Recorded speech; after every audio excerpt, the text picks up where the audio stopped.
what advice do you have for people that want to follow in your footsteps? I mean, most of my listeners are, if not semi-professional already, they're aspiring to do licensing and publishing professionally. You know, people want to figure out how to make money from this. What advice or tips do you have for writers that are new to this that want to follow in your footsteps? Yeah, definitely. My advice would be to keep going. I actually just did a video on this, for my YouTube, and pretty much I was just saying, like, there comes a point, especially in music licensing, where you have to put in a lot of work before you see any fruits of your labor. And it gets really tough, man, because, when I first started in music licensing, it was like, you're knocking out tracks, you're submitting them, they're accepting them, but you don't see anything for quarters. And, maybe I think it was about a year and a half before I even seen anything. And it's that point that you have to work past to really reap the benefits. So the main thing would be not to give up, to keep going and just believe in yourself.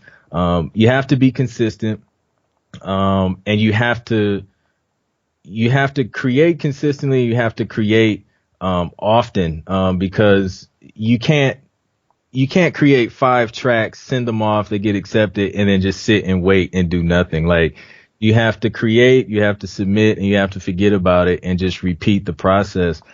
Just keep cranking out tracks, keep sending them, and then eventually things will start to snowball, and you'll see your hard work pay off. Also, I would encourage everybody to really understand the business of music, and the different aspects of how you can generate revenue.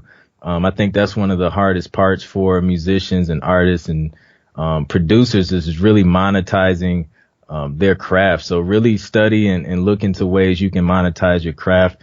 It doesn't just have to be the beat itself. From a producer's perspective, you can sell, loops and drum kits, and just kind of deconstruct your tracks and sell, portions of those sounds that you've created over the years, and turn them into sound kits and sound packs, and then resell those to other producers who may need sound. So just really study, understand the business, understand publishing. If you don't understand an agreement or a contract, get an entertainment lawyer and have them look over it, so that, you're put in the best situation possible, legally, and you're protecting yourself and your rights, and just make sure, you understand what you're getting and what you're not getting. Yeah, man, that's really exciting stuff. I feel like in a lot of ways right now is actually a really exciting time to be a musician, just in terms of the sheer number of different ways there are to monetize music currently. I mean, there's things like YouTube and Spotify, obviously music licensing, music production in your case, video games. There's a lot of different ways currently to make money from music, and obviously you need to sort of learn each different medium and learn how to maximize your results in each different medium. But there's a lot of ways to make money right now if you know what you're doing. But I feel like in terms of licensing, one of the key things you said in this podcast so far is that you have a catalog of like 500 tracks. You have a really large catalog. I know Eddie Gray, another composer I work with a lot, has 1,000+ tracks and growing. You need a lot of tracks for this to make sense, to turn it into something really substantial. And I work with a lot of writers that I do consulting with. I did a consultation with someone earlier today, and he's like, I have one fully produced track ready to go. And he's like, is that enough? And I'm like, no, you need to really build this up to something substantial for it to become something substantial. But let me ask you this question. In the beginning, Anthony, when you were first starting out, how long did it take you until you really started to see things pay off?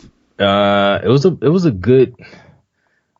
good year before I realized something got placed, but there later, like a year and a half, 2 years later, I found out that a track had actually got placed soon after I had signed with the library out in LA.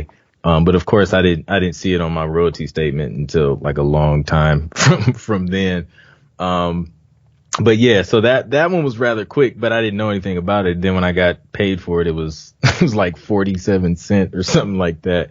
So yeah, I mean, man, to see significant money, it was a good 2 years.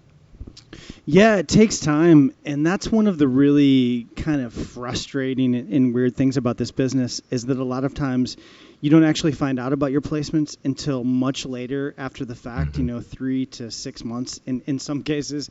And I've had moments, of real frustration where I've really been down about my music career and the music I'm making at hmm times.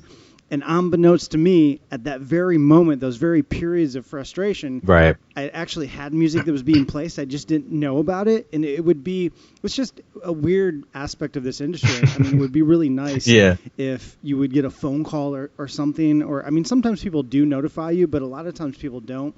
And it's just, you really have to look at this as a long-term endeavor, I guess. But what were you doing in the beginning? You said it took a couple of years before this really turned into a substantial revenue stream. How were you supporting yourself in the very beginning? So I'm a musician as well. So I was playing for a church, and that's kind of how I made my income on Sundays. So that was my income that really held me over through until music licensing started making up a significant income, and then working with independent artists. I had a couple artists where we were consistently working on their projects, so that kept income flowing in. And now since I really focused on the music licensing aspect, and I really want that to be the majority of my income, which it now is. I'm not exactly where I want to be yet. I set me a little plan up to get where I want to get, but yeah, that's what I was doing, while just waiting for things to grow on the music licensing end.